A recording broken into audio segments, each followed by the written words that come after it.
어떤 큰 행사 같은 것을 할 때 그 행사에 앞서서 어떤 식전 행사라는 게 있습니다. 또는 어떤 주인공이 나오기 전에 그 앞서서 어떤 사람이 나와서 어떤 그 행사를 진행하면서 그렇게 인도하는 사람이 있습니다. 좀 이게 이제 이 세례 요한과의 삶에 연결하기가 바람잡이 어감이 조금 그런 것 같아서 그런 것 같기는 한데요. 네, 바람잡이라는 말이 있습니다. 사실 좀 부정적인 의미가 있습니다. 뭐 찾아보니까 야바위꾼이나 뭐 이런 데서 옆에서 막 이렇게 그러하는 사람이래요, 그게. 근데 이제 이게 방송업계 요런 쪽에서는 이게 주인공이 나오기 전에 또는 어떤 행사 앞서서 이 청중들의 이 마음을 좀 열고 긴장을 풀고 그래서 이 분위기를 좀 띄워주는, 네, 그런 역할을 하는 사람을 바람잡이라고 합니다. 그렇게 하는 이유는, 자, 긴장된 채로 있다가 어떤 그 공연이나 뭔가를 보기보다는 좀 마음이 풀어지고 편안해졌을 때, 그때 공연을 보고 그때의 주인공을 만나면 그 긴장이 풀어진 마음으로 더욱더 그것을 편안하게 즐길 수 있고 또 더욱더 크게 호응을 해 줄 수 있기 때문일 것입니다. 자, 그래서 이 바람잡이라는 사람의 이 역할이 참으로 굉장히 어쩌면 또 중요하다. 주인공은 아니지만 그러나 또 굉장히 주인공이 돋보이게 하기 위해서, 공연이 돋보이게 하기 위해서 굉장히 중요한 역할을 하는 사람이다라고 할 수 있을 겁니다. 자, 그런데 이 바람잡이의 역할은 말 그대로 공연에 앞서서 청중들의 마음을 조금 긴장을 완화시키고 마음을 좀 열리게 하는 그 역할인 것이지, 이 사람이 나서서 자기가 무언가를 해보겠다고 자기가 여기서 뭔가 존재감을 드러내겠다라고 하면서 그렇게 무리하면 그것은 자기 본분에 이 사명에 맞지도 않을 뿐더러 그리고 행사까지도 망쳐버릴 수가 있습니다. 철저하게 자기가 맡겨진 역할 딱 거기까지만 하고 그리고 그것만 하면은 더 이상 미련을 갖지 않고 그 자리를 떠나고 물러나는 것이 그 사람의 역할이고, 그럴 때 비로소 이 바람잡이는 그 역할을 다하는 것이고 또 그것을 통해서 그 공연이 또는 주인공이 더욱더 빛날 수 있게 될 것입니다. 만약에 그런데 이 사람이 자기가 그렇게 하지 않으면 이 공연도 망칠 뿐더러 또 어떻습니까? 후에는 사람들로부터 오히려 저 사람이 뭔가 대단히 많은 걸 했다라는 칭찬이 아니라 아니 자기가 이거면은 그것만 해야지 라고 하면서 오히려 사람들로부터 비난을 받게 될 것입니다. 자, 그렇다면 이 바람잡이의 역할, 가장 중요한 것은 무엇입니까? 자기의 역할이 무엇인지를 정확히 알고 그것을 행하는 것이죠. 나는 여기까지 하는 것이다. 나는 이것만 하면 된다. 라고 자기의 역할을 해야 될 일을 분명히 알고 그것만 딱 하고 나면 미련 없이 떠나는 것. 그게 바로 이 바람잡이에게 있어서 가장 중요한 마음가짐이고 역할일 것입니다. 오늘 본문에 보면은 세례 요한이라는 사람이 등장합니다. 세례 요한이 아까도 말씀드렸듯이 바로 이러한 삶에 가장 부합하는 사람일 것이라고 생각을 합니다. 그의 역할은 무엇입니까? 예수님이 오시기 전에 사역을 시작하시기 전에 먼저 와서 사람들로 하여금 회개의 이 세례를 전파하고 사람들의 회개해서, 그래서 예수님께서 오시고 사역을 시작하셨을 때 사람들이 그 예수님을 알아보게 하고 또 그 예수님을 믿어서 하나님의 자녀요 하나님의 백성이 되게 하는 것, 그리고 그것을 통해서 결국 영생을 얻게 하는 것. 자, 그래서 그 앞에 그러한 일이 있을 수 있도록 먼저 그 길을 준비하는 것이 바로 세례 요한의 역할이었습니다. 구약 성경을 보면은 언덕을 평탄하게 하는 것, 길을 평탄하게 하는 것이 바로 이 세례 요한의 역할이었던 것입니다. 바로 세례 요한은 그러한 하나님의 주신 이 사명을 따라서 그의 삶을 철저하게 그렇게 살았습니다. 절대로 자신을 드러내거나 높이려 하지 않고 철저히 자기 자신을 낮추며 감추면서 그렇게 사역을 했습니다. 광야에서 또 그렇게 많은 사람들이 자기를 따르는데 그런 것들을 얼마든지 충분히 누릴 수 있고 그것을 이용할 수 있음에도 불구하고 그는 그렇게 하지 않고 철저하게 낮은 자리에서 오직 주님께서 오셨을 때 그 주님이 일을 하실 수 있도록, 그 주님이 드러나실 수 있도록 그 준비를 했던 사람이었습니다. 자, 그러나 그 예수님께서 오시기 이전까지 세례 요한은 철저하게 많은 그런 사역을 하면서 회개의 이 세례를 베풀면서 사람들로부터 유명해지게 되었고 사람들로부터 존경을 받았습니다. 많은 사람들이 그 세례 요한에게 와서 세례를 받고자 했고 그에게 세례를 받으며 회개하고 그렇게 그런 세례 요한에게 많은 사람들이 몰려오게 되었습니다. 자, 그런데 예수님이 이제 본격적으로 사역을 시작하시게 되면서 오늘 본문을 보니까 어떻습니까? 그 후에 예수께서 제자들과 유대 땅으로 가서 거기 함께 유하시며 세례를 베푸시더라. 자, 2장 13절부터 시작된 예수님의 예루살렘 사역이 이제 끝이 나고 예수님은 예루살렘을 떠나 유다로 가셨습니다. 정확히는 예루살렘은 도시 이름이죠. 그리고 유다란 것은 한 지역의 이름입니다. 예루살렘이 그 안에 있습니다. 그러니까 예수님께서 예루살렘을 떠나서 다른 어떤 시골 지방으로 돌아다니시고 유하시면서 그리고 거기서 세례를 베푸셨다라고 그렇게 이해하면 되겠습니다. 자, 예수님께서 세례를 베푸셨는데 사실 이제 4장에 나오죠. 4장 2절에서 정확히는 예수님께서 베푸신 것이 아니라 그의 제자들이 베푼 것이다 라고 말합니다. 자, 어쨌든 예수님께서 세례를 베푸시자 이제 사람들이 예수님께로 하나하나 몰려오기 시작합니다. 예수님의 그 말씀과 사역들이 이게 보통 사람은 아니구나라는 그런 느낌을 사람들이 받았기 때문일 것입니다. 그동안의 종교 지도자들이었던 서기관들, 바리새인들에게서는 느낄 수 없었던, 볼 수 없었던 어떤 그 신적인 권위를 느꼈고 또 정말로 하나님께서 보내신 사람이야말로 할 수 있는 그런 일들을 행하는 그 예수님을 보면서 예수님을 점점 어떤 하나님께서 보내신 자 또는 자기들이 바라던 메시아라고 사람들이 그런 생각을 하고 또 그런 기대를 가지며 그래서 예수님께 많은 사람들이 와서 세례를 받았습니다. 자, 이 세례를 받는데 이제 한 가지 문제가 생깁니다. 어떤 문제입니까? 자, 그동안에 세례 요한에게 사람들이 몰려와서 세례를 받았는데 자, 예수님이 등장하시면서 예수님이 사역을 시작하니까 이제 사람들이 예수님에게로 가서 세례를 받았다라는 것입니다. 그렇다면 자연스럽게 세례 요한을 찾는 사람의 수가 조금씩 줄어들기 시작했을 것이고 또 언제는 세례 요한에 속한 사람들 중에서도 이제는 요한을 떠나서 예수님에게로 가는 사람도 생겨나게 되었습니다.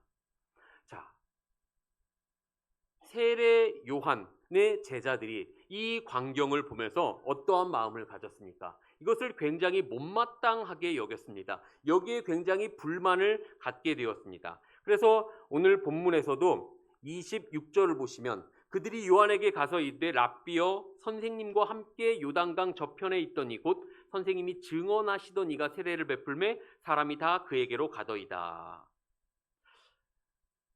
예수님의 이름도 알고 있었을 것이고 다르게도 말할 수 있을 것인데 자, 이들이 요한에게 어떻게 말을 하는가?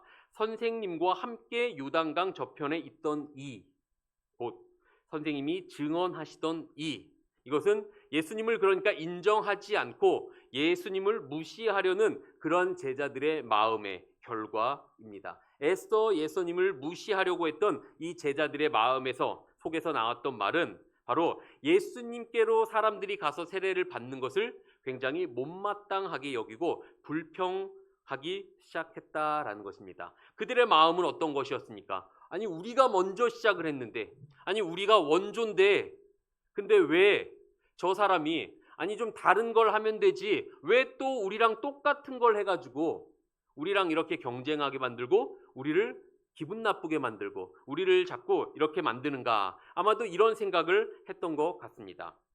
자, 그 전에 사람들이 이 25절을 보니까요. 사람들이 이 정결 예식에 대한 논쟁이 있었다라고 이야기를 합니다.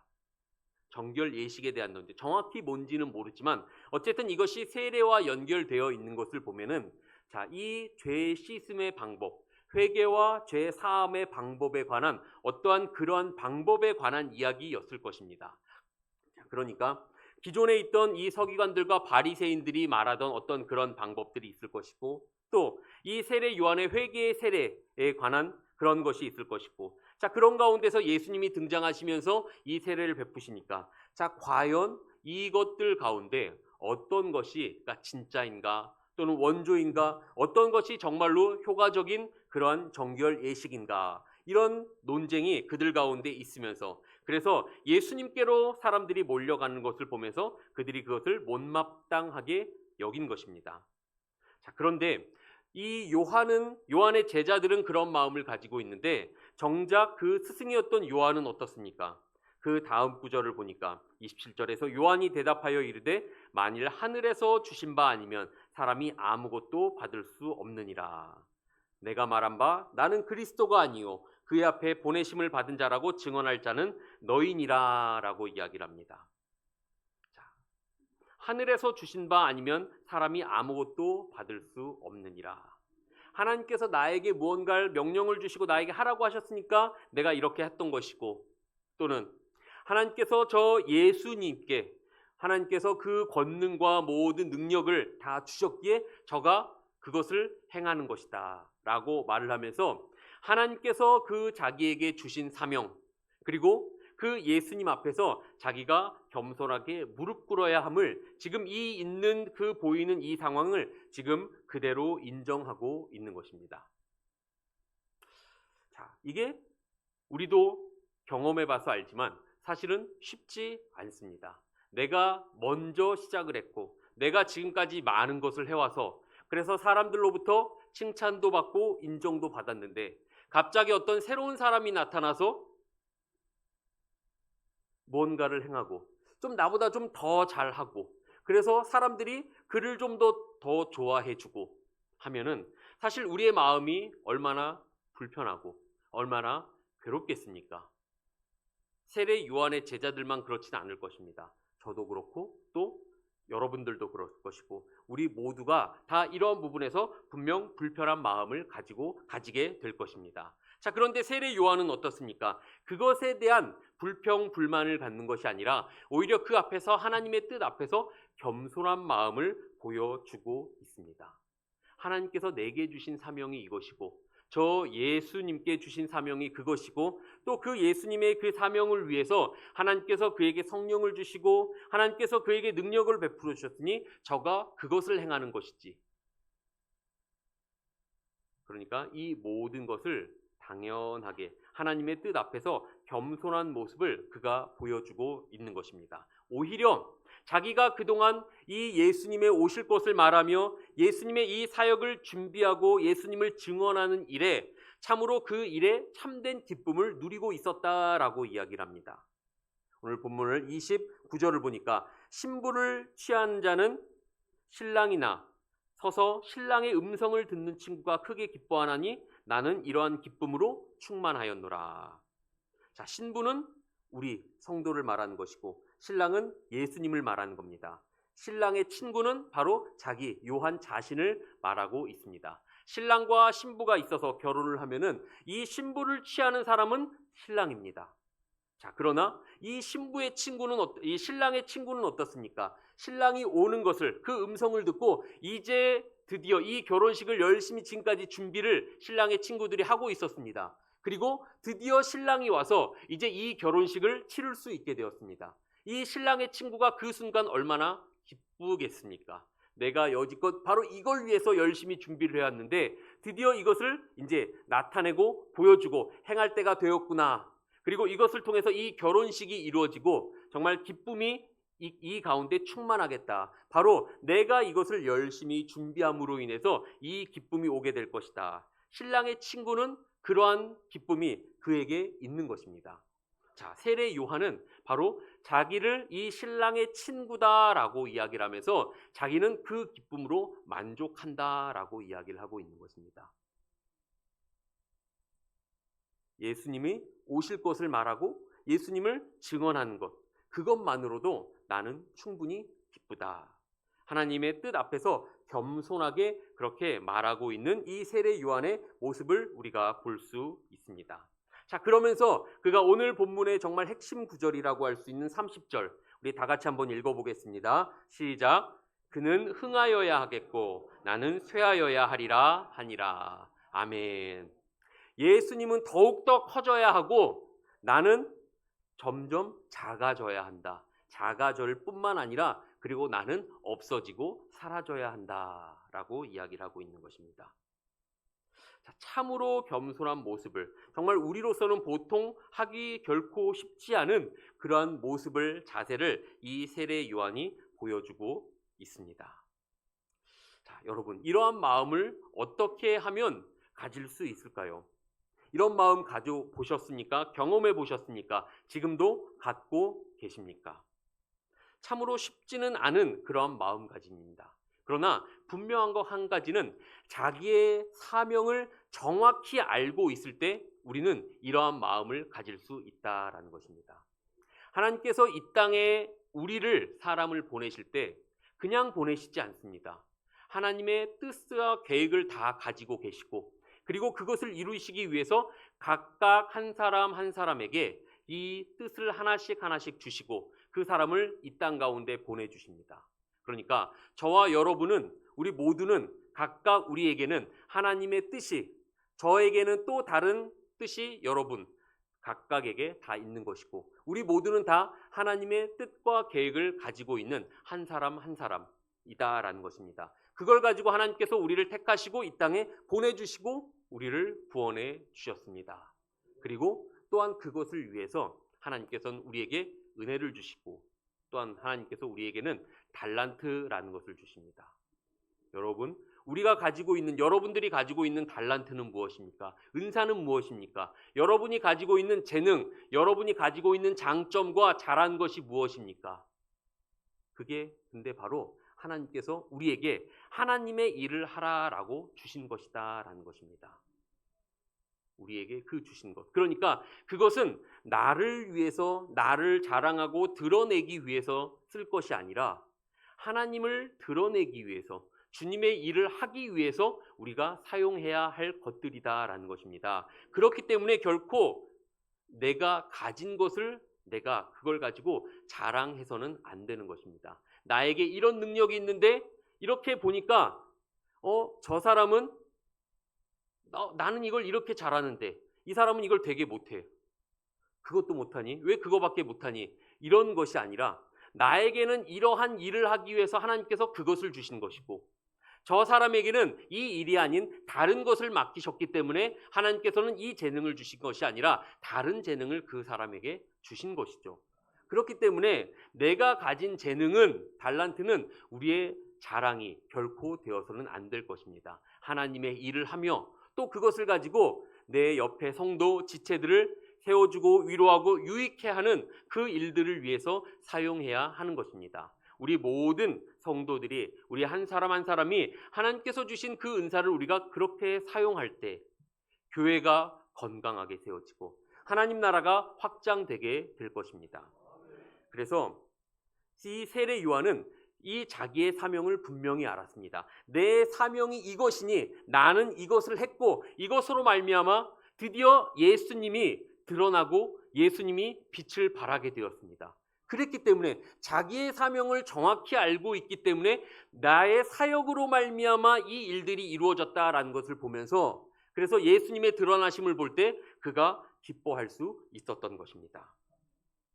자, 이 제자들은 그런데 그것을 알지 못했습니다. 오히려 그것을 보면서 세례 요한과 예수님을 점점 그렇게 비교를 했습니다. 사실 세례 요한의 사역은 결코 실패한 사역이 아니었습니다. 다만 제자들의 이 비교가 시작되었을 뿐입니다. 여러분, 이 사람의 관점이 아니라 하나님의 관점에서 한번 생각해 보십시오. 내가 저 세례 요한에게, 저에게 이러한 사명을 주었는데 저가 그 사명을 열심히 잘 감당해서 내 뜻이 이루어졌다.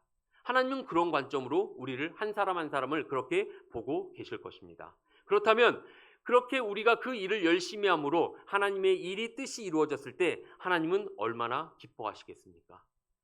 그 일을 알고, 사명을 알고 그 일을 열심히 감당한 자에게 하나님께서 느끼시는 그 기쁨이 그 사람에게도 임하게 되고 그 기쁨을 느끼게 될 것입니다. 세례 요한은 자기의 사명을 분명히 알고 그 일을 했기에 하나님의 그 기뻐하심이 그에게도 임하게 된 것이고, 그랬기 때문에 자기 자신이 드러나지 않는데도 오히려 내가 하나님의 일을 열심히 잘 감당함으로 하나님의 뜻이 이루어졌다라는 그 사실에 기뻐하며 만족할 수 있었던 것입니다. 그리고 오히려 그는 한 단계 더 나아가서 그는 흥하여야 하겠고 나는 쇠하여야 한다라고 이야기를 합니다. 그는 이제 앞으로 점점점 흥하고 점점 더 커지고 그래야 되는 분이고 나는 이제는 내 할 일을 다 했으니 이제 나는 사라져야 한다. 없어져야 한다. 내 영향력은 더 이상 나타나지 않아야 한다라고 그렇게 이야기를 하고 있는 것입니다. 그런데 사람들이 참으로 어리석습니다. 사람들이 참으로 연약합니다. 분명히 세례 요한은 이렇게 자기는 사라져야 된다, 없어져야 된다라고 이야기를 하는데 그의 영향력은 그렇게 쉽게 사라지지 않았습니다. 사도행전에서도 보면 어떻습니까? 아볼로나 또 많은 사람들이 처음에 어떻습니까? 예수 그리스도의 그 세례 복음을 알지 못하고 그저 요한의 세례만 알았다라고 이야기를 합니다. 그러니까 이 사도 바울이 사역하는 그 후대 몇십 년 후에까지도 이 요한의 영향력이 아직까지도 사람들에게 남아 있었다라는 것입니다. 이것 또한 세례 요한이 분명히 인간적으로 보면은 훌륭한 사람이었겠지만 그러나 그는 하나님께서 주신 사명이 있었고 그것을 충실히 잘 감당한 사람일 뿐입니다.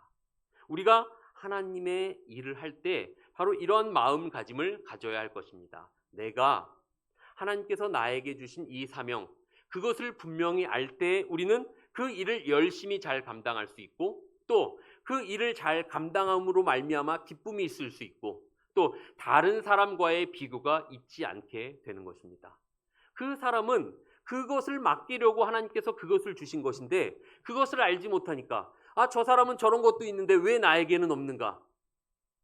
이러한 마음을 가지면서 불평하고 원망하며 그렇게 자기 자신은 스스로 자기 안에서 신앙이 결코 자라지 못하고 그 자리에 머물 수밖에 없게 되는 것입니다. 그렇기 때문에 나의 사명을 분명히 정확하게 아는 것 그것이 우리가 하나님의 일을 할 때, 주의 일을 할 때 가장 기본적으로 가져야 할 자세인 것입니다. 그리고 바로 그럴 때 또 때로는 다른 사람들이 어떠한 것으로 인정받을 때에도 드러난다 하더라도 그것으로 서운해하지 않고 오히려 하나님께서 내가 이것을 잘 감당함으로 말미암아 하나님께서 기뻐하신 것 그 하나만으로도 우리는 만족할 수 있게 되는 것입니다. 이 세례 요한이 정말로 이렇게 하나님의 일을 드러나지 않게 묵묵하게 열심히 겸손하게 일을 했습니다. 그리고 그는 흥하여야 하겠고 나는 쇠하여야 하리라. 정말 이렇게 겸손한 마음으로 오직 주님의 일을 열심히 잘 섬겼습니다. 자, 그렇다면 여러분 한번 우리 생각해 보십시오. 이렇게 겸손하게 주의 일을 충실하게 잘 해낸 이 세례 요한. 좀 그에게는 그렇다면은 어떠한 상급이 보상이 물질적인 보상이 좀 있어야 하지 않겠습니까? 이렇게 사람들에게는 인정받지 못하는 대신 좀 드러내지 않다 하더라도 그렇다면 좀 다른 물질적인 어떤 보상이 있어서 그래 그럼 그거 없어도 나는 이걸로도 좀 이럴 만한 무언가 충분한 하나님의 은혜와 또는 어떤 보상이 있으면 참 좋을 것 같습니다. 그리고 그래야 하는 것이 마땅하다 우리는 좀 그렇게 생각을 합니다. 그런데 아시는 것처럼 세례 요한의 그 결말은 어떠합니까? 오늘 본문에서도 잠깐 나오고 있지만 어떻습니까? 24절에서 요한이 아직 옥에 갇히지 아니하였다라고 이야기를 합니다. 요한이 아직 옥에 갇히지 않았다. 물론 이것은 우리가 마태복음이나 마가복음을 보면 요한이 옥에 갇힌 후에 예수님께서 사역을 시작하신 것처럼 보이지만 오늘 본문은 그게 아니라 정확히는 세례 요한과 예수님의 이 사역이 어느 정도 겹친 기간이 있었다라는 것을 말해주는 본문입니다. 그래야 하죠. 또 그래야 예수님께서 오셨을 때 사역을 시작하실 때 저분이 바로 내가 말하던 그 사람이다. 이제는 나를 떠나서 저 사람에게로 가라. 그렇게 말하고 증거할 수 있기 때문일 것입니다. 자, 그런데 어쨌든 세례 요한은 옥에 갇혔고 결국은 그는 목이 잘리는 그런 죽음을 비참한 결말을 맞이하게 되었습니다. 자, 여러분 어떻게 생각하십니까? 이렇게 누구보다 하나님의 일을 열심히 했는데 그렇다면 조금 사람들에게서 인정받지는 못한다 하더라도 또 다른 어떤 보상이 있어야 되는 것 아닌가? 아니면 최소한 그의 노후가 편안한, 그래서 편안히 살다가 편안히 눈을 감는 좀 그런 결말이 있어야 하는 것 아닌가. 우리는 좀 그렇게 생각하고 또 주의 일을 하면서 우리는 그런 기대를 합니다. 내가 열심히 일을 한 만큼 내 자식이 복을 받고 내 하는 일이 잘 되고 내가 물질도 복을 받고 평안한 삶을 살고, 사실 우린 마음속에 한켠에는 그런 기대, 그런 마음이 있지 않습니까? 그런데 세례 요한은 그렇지 않았습니다. 옥에 갇혔고 또는 그리고 그 옥에서 억울하게 비참한 죽음을 당하게 되었습니다. 참 이게 우리가 이 하나님의 그 크신 일들을 조금 이해하지 못하는, 물론 하나님의 뜻이 우리보다 높고 넓고 깊기 때문에 우리가 다 헤아릴 수 없고 측량할 수 없기 때문이죠. 그것이 당연한 것입니다. 그러나 어쨌든 우리의 이 유한한 우리의 이 지식으로, 우리의 이것으로는 하나님의 그 무한하심을 다 깨달을 수 없어서 이런 모습을 볼 때 하나님께 좀 서운한 마음이 들 수도 있고 또는 하나님께 불평 원망하는 마음이 생겨날 수도 있습니다. 그러나 한번 이렇게 생각을 해보십시오. 우리 빌립보서 1장 20절 말씀을 한번 띄워주시면 우리 한번 같이 읽어보겠습니다. 한번 읽어보겠습니다. 시작.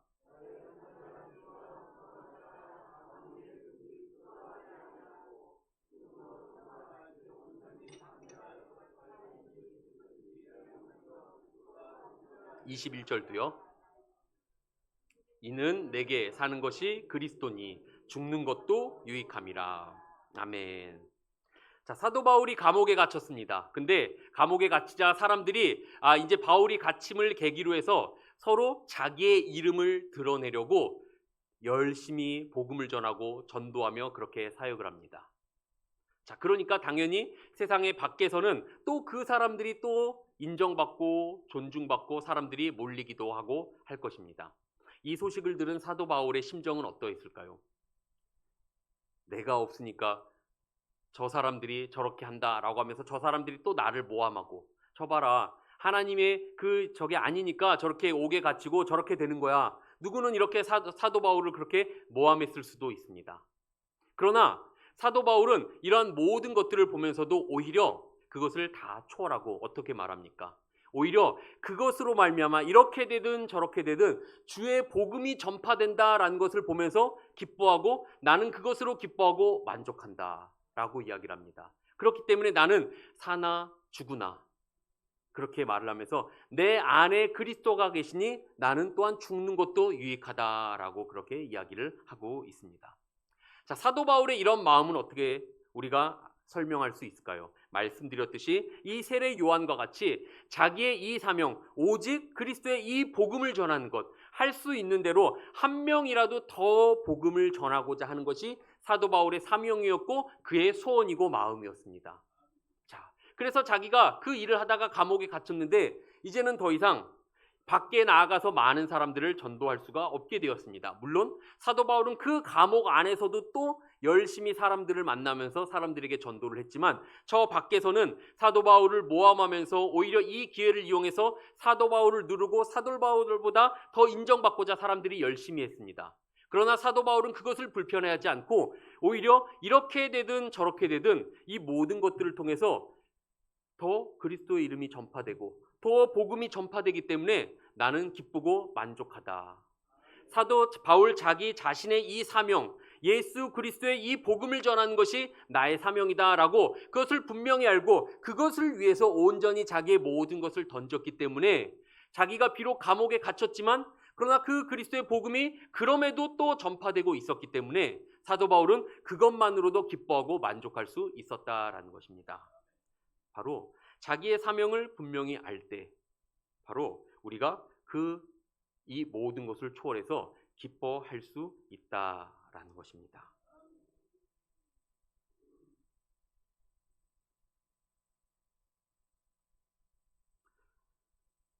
사람들이 사도 바울을 그렇게 모함하고 했지만 그러나 오히려 자기는 자기의 할 일을 다함으로 하나님의 뜻이 이루어진 것을 보면서 기뻐한 이 사도 바울의 모습이 또한 우리의 모습이기를 간절히 바랍니다.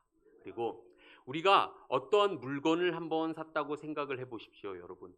어떠한 물건을 샀는데 이 물건을 사용하면서 가장 기쁠 때는 언제입니까? 이 물건에 내가 산 목적, 취지에 맞게 그 물건이 제대로 잘 사용되어질 때일 것입니다. 그렇죠. 우리가 핸드폰을 샀는데 핸드폰이 전화도 잘 되고 인터넷도 모두 만지는 게 다 잘 됩니다. 그러면은 이것으로 말미암아 우리는 만족하고 기뻐할 것입니다. 그런데 핸드폰이 아무리 예쁘고 뭐 아무리 어쩌고저쩌고 해도 전화가 잘 안 되고 뭐가 잘 안 되고 하면은 결코 기뻐할 수가 없을 것입니다. 하나님께서 보실 때는 어떨까요? 내가 저에게 이 사명을 주었는데 이 사람이 이것을 아주 잘 감당했다라고 한다면 하나님이 그것으로 말미암아 기뻐하실 것입니다. 가장 기뻐하실 것입니다. 사도 바울은 그걸 알았기에 바로 이 모든 상황을 초월해서 그것을 기뻐할 수 있었던 것입니다. 그동안의 이 말씀을 빌립보서의 말씀도 그렇고 이 요한복음의 이 말씀도 그렇고 보면서 늘 그냥 제 머릿속으로 신학적인 해석으로 이론적으로 제 마음에서 그렇게 이해하고 그렇게 받아들였습니다. 그런데 제가 최근에 들어서 이 본문을 좀 다시 한번 특별히 이 설교를 준비하면서도 다시 한번 이 본문을 생각해 보게 되었습니다. 저의 개인적인 이야기를 한다면요. 작년부터 해서 이제 오래 전부터 그것이 조금씩 아주 조금씩 진행되었긴 했지만 작년부터 저희 어머니가 이제 이 파킨슨 병이 굉장히 이제 심각해졌습니다. 굉장히 심각하게 이제 뭐 치매도 오고 뭐 이제 거동도 불편하시고 뭐 이제 계속 종일 이제 헛소리 하시고 이제 그러시죠. 뭐 무엇보다도 제가 이제 어쨌든 사역한다고 나와 있고 또 결혼하고 이제 따로 살고 분가해서 출가를 해서 그렇게 살고 있기 때문에 뭐 그런 것을 많이 경험해 보진 못하지만 같이 계시는 아버지는 매일매일 정말로 괴로워하시면서 그렇게 지내고 계십니다. 그래서 작년부터 이렇게 저에게 한 번씩 이렇게 자주 전화를 하시면서 이렇게 자꾸 우세요. 참 많이 괴로우니까 그러시겠죠. 근데 저희 아버지가 언제 한번 저랑 이야기를 하면서 그런 이야기를 하셨는데 저도 그 이야기를 들으면서 그렇게 생각이 되고 공감이 되었습니다. 하나님께 그러니까 그렇게 원망을 하셨대요. 하나님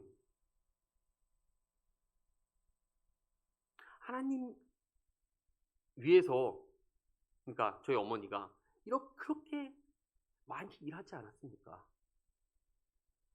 가족 중에도 믿지 않는 사람 구원하려고. 그래서 결국 믿지 않는 할아버지 구원했고 그렇게 많이 했고 또 저희 어머니가 어쨌든 조금 정식적인 이 교육 이런 과정을 밟은 건 아니지만 그래도 좀 목사 안수를 받으셨어요. 그래서 섬기시는 교회에서 이렇게 한 번씩 뭐 강의도 하시고 또 때로 어디서 이렇게 불러오면 좀 그런 데 가셔서 또 집회도 한번 가시고 이렇게 하십니다. 근데 가시면 하나님께서 자신을 구원해 주시고 이렇게 사용하시는 것에 감사하다고 해서 그러니까 이제 다니시면서도 사례비도 받지 않으시고 받아도 그냥 다 헌금하시고 그렇게 또 하시면서 매일 새벽 나가시면서 기도하시고 그렇게 전도도 하시고 주님의 일을 그렇게 잘 감당했는데 그런 사람의 결말이 이게 뭡니까? 아버지가 그렇게 좀 이런 걸 하나님께 원망하면서 이렇게 좀 쏟아 놓으셨다는 거예요. 저도 그 얘기를 들어보니까 저에게도 좀 그런 마음이 좀 들죠. 하나님, 정말 이렇게 주의 일을 열심히 한 사람을 평생 뭐 물질의 부유함을 누린 것도 아니고 우리가 최소한 마지막에 그냥 좀 편안하게라도 해주시지 왜 이렇게 하십니까? 아버지가 그런 생각을 가지시고 듣다 보니 저도 좀 그런 생각을 갖게 되었습니다. 그래서 이 본문의 이런 말씀들이 예전과는 다르게 지금은 좀 다르게 다가옵니다. 그동안에는 신학적으로 당연히 그냥 어련히 그렇게 해석을 했습니다. 하나님께서 나에게 주신, 내가 그 일에 쓰임 받았다는 것만으로도 만족하고 감사하지, 이렇게 생각을 했는데, 막상 이러한 현실들이 다가왔을 때는 이것을 내가 그동안 아는 대로 믿은 대로 이것을 받아들이는 것이 좀 쉽지는 않은 것 같습니다. 근데 다시 한번 어제 종일 이 본문만 가지고 다시 한번 좀 생각해 보면서 제 마음을 좀 추스린 것은 바로, 그럼에도 하나님께서 우리에게 그 주신 은혜가 있고 사명이 있고 우리는 그것으로 말미암아 주의 일을 감당해왔다라는 사실입니다. 우리는 자꾸 하나님, 제가 그동안에 이렇게 열심히 했는데, 이것도 했고 저것도 했는데, 이런 것도 했는데, 이런 이야기를 합니다. 근데 여러분, 정말로 내 힘으로, 우리 힘으로 한 것입니까? 만약에 하나님께서 택해 주지 않으시고 우리를 구원해 주지 않으셨다면 우리는 그런 일 전혀 알지도 못했고 하지도 않았을 겁니다. 오히려 주의 일이 아니라 주를 대적하는 일을 열심히 하고 있었을 겁니다. 그런데 하나님께서 우리를 구원해 주셔서 그 일을 할 수 있도록 우리에게 은혜를 주셨어요. 하나님의 일을 하라고, 착한 일을 하라고 우리에게 그 은혜를 주셨습니다. 우리는 그 은혜를 힘입어서 주의 일을 지금까지 감당해 왔던 것입니다. 그러니까 우리는 내 힘으로 내가 한 게 아니죠. 자꾸 우리는 내가 이렇게 했고 내가 이런 걸 했고 많이 했는데 라고 하지만, 사실 그 힘과 능력을 주신 것은, 은혜를 주신 것은 하나님이십니다. 그러한 순간에서도 우리는 내가 했다라는 것을 절대로 결코 주장할 수 없다라는 것입니다. 물론 저희 아버지가 이 말을 들으면 되게 서운해하실 것 같기는 한데, 그런데 다시 한번 제가 그동안에 해석하고 깨달았고 믿은 바를 다시 한번 제가 이것을 생각해 보면서 좀 이것으로 제 마음을 조금 더 다스리고 있는 중입니다. 이 세례 요한은 바로 그러한 마음으로, 진짜 하나님께서 나에게 이러한 은혜를 주셨기에 내가 이런 것을 할 수 있었다라는 그런 마음과 고백이 있었을 것입니다. 그랬기 때문에 하나님께서 주신 이 은혜, 사명, 이것을 내가 했다는 그것만으로도, 내가 하나님께 쓰임 받았다라는 것만으로도 그는 만족하고 기뻐할 수 있었던 것이죠. 저와 여러분도 그렇게 될 수 있기를 간절히 바랍니다. 하나님께서 나에게 주신 사명을 내가 한 것일 뿐이고, 또 그 일을 하라고 하나님께서 나에게 지혜를 주시고 능력을 주시고 은혜를 주셔서 내가 그것으로 말미암아 했을 뿐이다. 그러니까 내가 한 이 모든 것에 어느 것도 조금도 내 것을 주장할 수 없다. 오히려 하나님께서 그렇게 하지 않으셨다면 나는 이것을 알지 못하고 주를 대적하는 일을 지금도 열심히 하고 있었을 것이다. 그러니 이 모든 것이 얼마나 감사한가. 우리는 이러한 생각을, 깨달음을 가지고 하나님께 감사할 수 있기를 간절히 소원합니다. 세례 요한이 가졌던 그런 마음처럼, 그리고 바울이 가졌던 그런 마음처럼 그런 마음을 가질 수 있기를 바랍니다. 세례 요한은 이 모든 사역이 이미 사실 구약에서부터, 이사야에서부터, 그리고 말라기에서 이 세례 요한을 예언했고 세례 요한의 사역에 대해서 하나님께서 예언해 주셨습니다. 결국 그것은 무엇입니까? 무엇을 뜻합니까? 세례 요한의 이 모든 일들은 하나님께서 이미 오래전부터 다 계획하신 일이다라는 것입니다. 그러니까 세례 요한이 자기의 힘으로 한 것이 아니다라는 겁니다. 하나님께서 계획하셔서 이 땅에 자기를 보내셨고, 자기가 그런 일을 할 수 있는 환경을 주셨고, 자기가 그 일을 감당할 수 있는 능력을 주셨고, 그 하나님께서 주신 모든 것으로 말미암아 나는 그 일을 한 것이고, 그래서 내 사역으로 말미암아 예수님이 드러날 수 있으니 세례 요한은 바로 그 사실 하나만으로도 만족할 수 있다라는 것입니다. 우리가 그런 마음을 가져야 하는 이유는 우리가 읽지는 않았지만 그 다음 31절에서부터 쭉 나옵니다. 왜냐? 그 예수 그리스도는 위로부터 오신 분이시고 만물 위에 계신 분이시기 때문입니다. 그리고 우리는 땅에서 난 자고 땅에 속한 자이기 때문입니다. 위로부터 오셨다라는 것이 무슨 뜻입니까? 하나님이시다라는 겁니다. 그리고 34절에서 하나님이 보내신 이다 라는 것입니다. 하나님께서 아버지께서 아들을 사랑하사 만물을 다 그의 손에 주셨으니 하나님이신 분이시고 하나님과 동등한 능력과 권세를 가지신 분이 바로 그 분이 우리에게 그 명령을 하셔서 우리로 하여금 그 일을 하게 하셨고 그 일을 할 수 있도록 우리를 그냥 두지 않으시고 우리에게 그런 능력을 주셨기 때문에 우리가 오직 그 분께 우리의 모든 충성과 헌신을 다해야 한다라는 것이죠. 네, 그렇기 때문에 우리가 내 것을 주장하는 것이 아니라 내가 한 일 모든 것 다 주님의 은혜요 주님의 덕분이다라는 것을 우리가 그렇게 고백하며 인정하며 살아갈 수 있어야겠습니다. 우리는 주님은 흥하여야 하고 우리는 쇠하여야 합니다. 이거는 하면 좋고 안 하면 말고 안 해도 되는 선택사항이 아닙니다. 예수님은 반드시 커지셔야만 합니다. 하지만 그것은 내가 작아져야만 가능합니다. 둘 다 커질 수는 없습니다. 내가 쇠하지 않으면 예수님은 결코 흥하실 수 없습니다. 하지만 역설적이게도 내가 쇠할 때 예수님은 흥하시고 또 나도 존귀해질 수 있습니다. 내가 흥하고 성공하고 출세해서 예수님을 드러내겠다 생각하는 사람은 예수님의 영광을 가리는 사람이 될 수밖에 없습니다.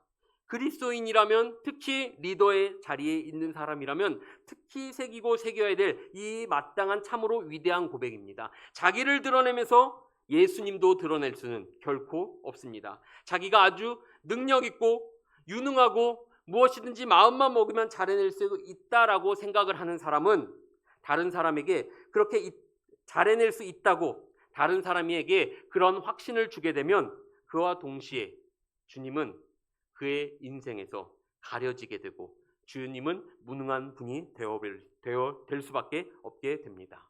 그렇기 때문에 우리는 예수님을 드러내기 위해서 우리는 반드시 쇠하여야 하고 그리고 우리는 사라져야 합니다.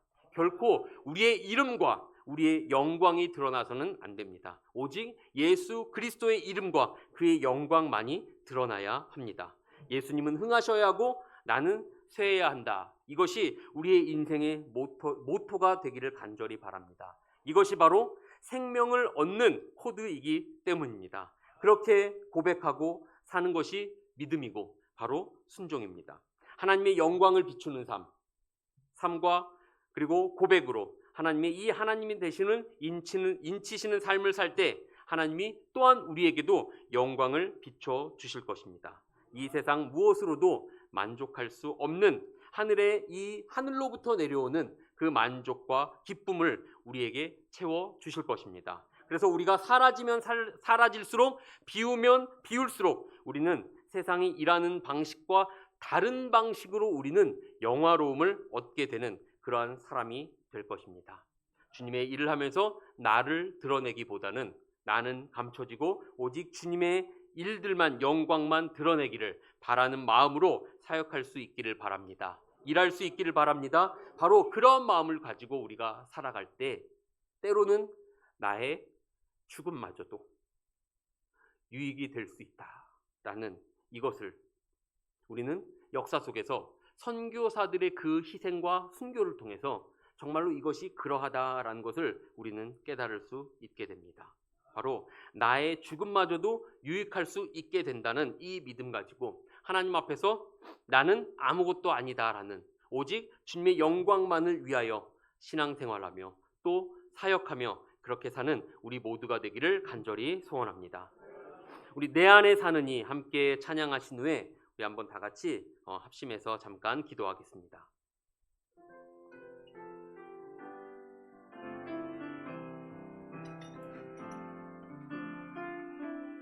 내 안에 사는 이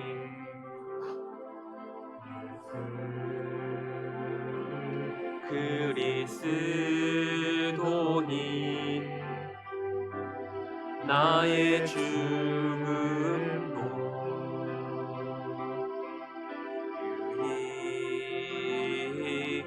유익함이라. 내 안에 사는 이 내 안에 사느니 예수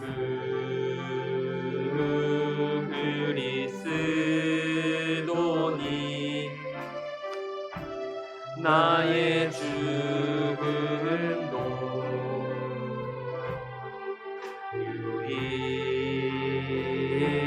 유익함이라. 나의 왕 내 노래 내 노래 내 생명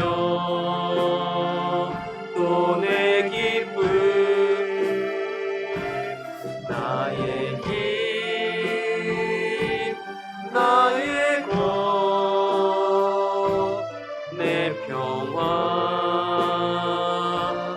나의 주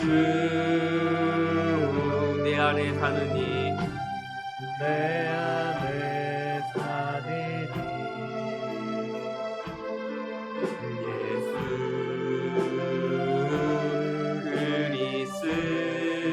그리스도니 나의 죽음도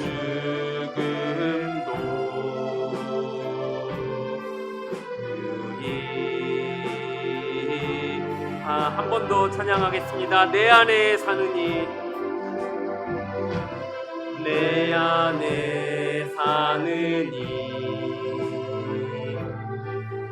예수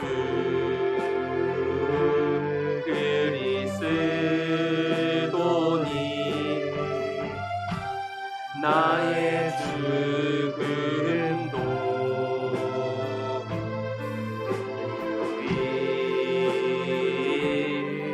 나의 왕 내 노래 나의 왕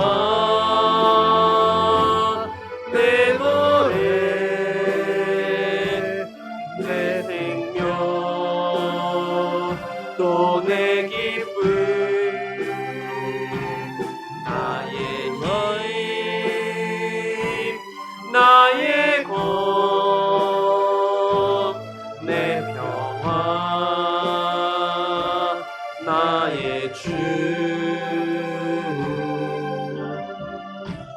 내 안에 사느니 예수 그리스도니 나의 죽음도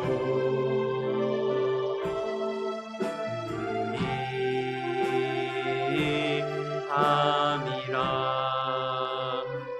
우리 오늘 들은 말씀과 이 찬양의 가사를 생각하면서 우리 한번 잠깐 같이 기도하겠습니다. 하나님께서 주신 사명, 하나님 저희들 그것을 분명히 알고 그것을 잘 감당하게 하여 주시옵소서. 하나님 그것 때문에 혹시 내가 드러나지 않는다 하더라도 주님 서운해하지 않고 원망 불평하지 않게 해주시고, 그렇게 하지 않았더라면 내가 주를 대적하는 일을 했을 것인데 그렇게 하지 않고 주의 일을 잘 감당하였으니 하나님 그것으로 기쁘고 만족합니다.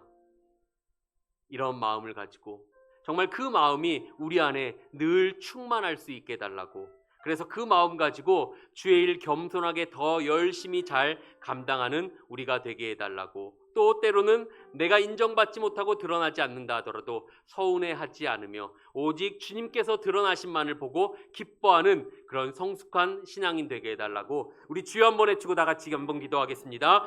주여, 하나님 아버지 감사합니다. 하나님 아버지 오늘 이 세례 요한의 고백처럼 하나님 그는 흥하여야 하겠고 나는 쇠하여야 하리라.